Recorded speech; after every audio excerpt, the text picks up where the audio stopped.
Grief is one of the hardest things we'll ever face, but it's something that every single one of us will experience. Whether it's losing a loved one, a pet, a home, or maybe even just a way of life, grief changes us. And while there's no right or wrong way to grieve, there are things you can do to make the process more gentle. And in today's video, I'll share 3 tips of how you can move through grief with more compassion for yourself. So, over the last year or so, grief and loss have been a constant theme, not only in my life, but in the lives of so many people close to me. It's kind of shocking how many people I know who have lost relatives, pets, their homes, their businesses. And just living here in Asheville, North Carolina, we just hit the anniversary of Hurricane Helene this weekend. So, really, the past year has been filled with grieving all the things that we've lost in this area. And the thing about grief is that it comes with a lot of emotions. And those emotions can be varied, they can be intense, they aren't linear. Things come in waves and they can be layered on each other. I just had the analogy pop in my head the other night that grief is kind of like riding a roller coaster blindfolded. There are ups, there are downs, there are twists and turns, but you can't see them coming. Sadness isn't the only emotion that comes with grief. Although a deep sadness is what we associate the most, there are so many more emotions than that. You might experience shock or denial, numbness, anger, guilt. You might feel hopeless at times or anxious. These emotions will come in waves, and they're different for everybody. You may also even experience physical symptoms. You might have difficulty sleeping or just feel exhausted no matter how much sleep you're getting, just completely wiped out, or you could have brain fog, difficulty concentrating. Your eating habits may change. These are all very normal symptoms. And one thing is that a lot of people will confuse grief with depression. And although they share very similar emotions and symptoms to them, the difference is that with grief, you're still getting those waves of up and down. And you have these moments where joy comes through and you'll have positive memories coming into your mind. And if you're suffering from a true depression and a deep depression, you're not going to have those moments of joy and these moments of happiness. You're going to be weighed down by these heavier thoughts and feelings. The thing about grief is that it can hit you anytime, anywhere. And the strangest things can trigger it. Things that seem completely unrelated to what it is that you're actually grieving. Now, just the other night, I was at a concert, and it was a couple nights before the anniversary of Helene, but I wasn't thinking about that when I got there. And as I was waiting for the band to come on, I was looking at the audience and just noticing how small it was. Like, we're a pretty music loving town. We get a lot of great bands, and the shows are usually sold out or very close to it. And this year, that just hasn't been the case. And so, as I was sitting there and I'm looking at all these people, I just felt this wave of sadness. And I got sucked into what I'll call a grief spiral. So, it started by thinking back to last year and thinking back to some shows that we had scheduled that were supposed to happen right after the hurricane, which obviously did not. And I thought of how sad I was missing those shows. And then how at the time, then I felt guilty for being sad. But then I was realizing like there was so much more to the sadness. It wasn't just about missing a music performance and seeing a band. It was about all the other people who were affected too. I started thinking about how many people had been looking forward to the same shows, and some of them may have lost their life in the flood, or they may have lost family members or friends or their pets. They may have lost their homes and their belongings or even their business. I was looking at the crowd just the other night and wondering what their stories were, wondering what they had experienced over the last year, and just thinking maybe part of how empty it was is that a lot of them can't live here anymore. A lot of people had to move out of the area. And it was just this spiral of feeling every emotion under the sun, of being happy for the people who were out and having fun and seeing this joy in the air, and feeling the sadness thinking about all the people who weren't there and why they weren't. And that's the thing, is that grief comes in these waves and in these spirals, and it hits at times that we're not expecting it. And so there are things for us to keep in mind as we're navigating grief that will help us process all these unique and complex emotions. Grief doesn't come with a rule book. There's no map, no timeline where you can just check things off as you go. But I will share three very important things to keep in mind while you are processing through grief. The first is to honor your emotions. No matter what emotions come up, I want you to pay attention to them. I don't want you to tamp them down or brush them aside and pretend that they don't exist. I want you to sit with your emotions and really notice them. See what it is that comes up, especially when it's something other than sadness. Now, feeling intense sadness is something that we all know is part of grief, and it's pretty easy to see where that sadness comes from. When you're feeling something different, like anger or guilt, those are the times that you really want to be curious about them. And if it's guilt you're feeling, for example, more often than not, when you feel guilt, it's because you have a belief that you could have somehow changed the outcome. And the reality is that you probably couldn't. And when you're fixating on this self imposed guilt, all that you're doing is trapping yourself in these deep emotions of grief rather than leaving space to heal and move on from them. So you want to sit when you're feeling guilty and ask yourself why. And once you determine why, dig into questions about that and why it is that you feel responsible. Or you might even just feel numb to everything. And numbness can also lead to guilt, because then you feel guilty that you feel numb and you're not feeling as sad as you should.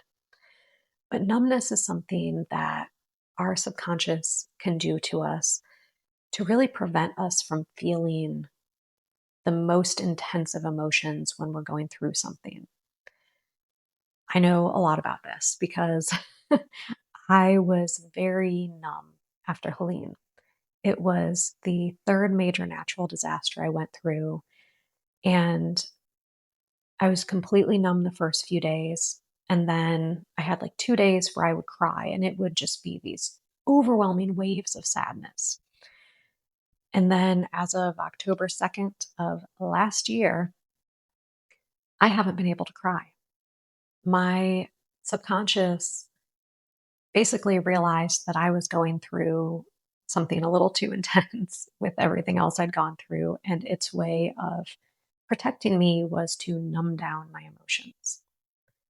And I can tell you it's been extremely frustrating.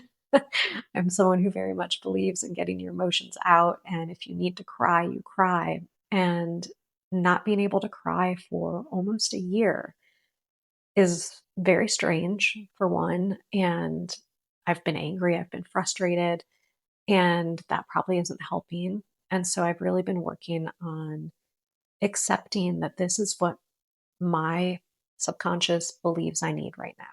And I still need to work through some of my emotions around everything that I've been grieving in order for my body to allow myself to feel everything fully.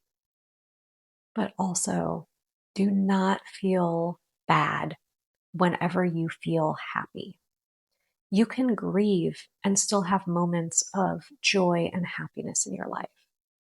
Those are actually very positive things. And it's that joy and positivity that comes in through your grief that prevents you from falling all the way into a depression. So, having joy or having positive thoughts or memories come up during grief is actually a positive thing. And it's not something to ever feel bad about because you're not forgetting the person or the situation by being happy. It's just that you put it out of your mind for a little tiny moment to give you a break. The next tip is to be gentle with yourself. And this is very important because one of the best things that you can do while you are grieving or your emotions are very intense and up and down and all over is to do things to regulate your nervous system. And there are a lot of ways you can do this. It may be that you need a lot of traditional self care methods. You might want long bubble baths, or you might want to just put on your comfiest clothes and get under a fluffy blanket and binge watch your favorite TV show or movie. Maybe it's the opposite and it's doing a digital detox and you're spending as much time outdoors in nature as you can. And if you're feeling overwhelmed and you just need a break, let people know. Set boundaries. And maybe it's that you turn your phone off for a while to have some peace and quiet. But being kind to yourself and speaking kinder to yourself is very important. So if you feel yourself getting sucked into a grief spiral or you're beating yourself up by feeling guilty, I want you to talk kinder to yourself. Talk to yourself like you would one of your best friends who is going through a hard time. And be that supportive, nourishing person, but be that person to yourself. So, being gentle is really about giving yourself self care on all levels. And it's really about finding what works for you personally, because what works for me or for somebody else might not work for you. Now, for me, I mentioned going through Hurricane Helene was the third time going through a major natural disaster. So my nervous system was shot. It was all over the place. And I was having trouble sleeping. I would just have this like pit of anxiety in my stomach at night. And what I found that helped my nervous system the most was using my biomat every day. And I feel like it kind of single handedly is what brought my nervous system back under control and really regulated it. And I actually believe in the product so much that I am an authorized distributor now. So I'll include a link in the description if you want to learn more about them. And with seeing how many people I knew had been losing these close family members and friends, I wanted to have a tool that was very supportive and just easy to use wherever they were. And so I created a line of sprays. I have a grief release and one that's uplifting and soothing for your nervous system. So I'll share details about those below as well. But it's really for you, you find whatever works for you to keep your nervous system under control and just be gentle. And the last tip I want to share is to trust your own process. Nobody knows the best way for you to grieve other than yourself. So don't allow anybody else's opinions or their words or their thoughts to impact how you grieve or how long you grieve.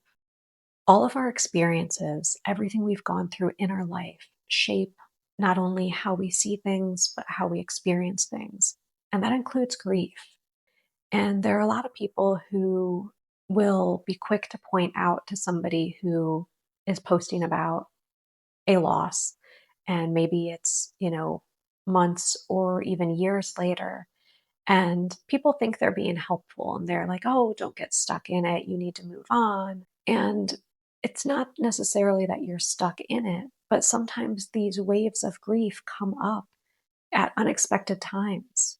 I mean, I still, 11 years later, will sometimes get hit by a wave of grief over my cat that I lost, who was like, he was my soul child. And it doesn't mean that I'm focusing on it every day and that I'm worrying about it, but I can't help that sometimes I still feel that deep loss. And people who go through major natural disasters and have PTSD and trauma tied to it, along with what they're grieving, or somebody who loses a parent or a child, there's no time limit to your grief. So don't ever feel bad about being sad or grieving something just because it didn't happen within the last month or two of your life. That's something that I think is a very important thing, to just trust in yourself and just really try not to let other people's opinions make you feel bad about how you are grieving. Grief isn't something to get over, it's something that we just learn to carry differently over time. And as you're working through grief, it's just really important to remember these three tips I shared. So, learning to honor your emotions, whatever they are, whenever they show up, and to just be gentle with yourself through the process. Support your nervous system and give yourself all the self care you need. And also to trust that your grieving process is the right one for you. Don't allow other people's thoughts or opinions to rush you through something or to diminish the grief and the pain that you feel. And if you want to learn more about either the biomat or the sprays that I mentioned, I will include those links below. So feel free to check those out, and you can always reach out with questions about them. And if you are grieving and you found something that's been really helpful for you, please share a comment below, because you could really be helpful to other people going through the same process. And if you are grieving, I send you so much love and support. And just know that you are not alone with your thoughts and your feelings. And I'm always here if you want to reach out with a comment.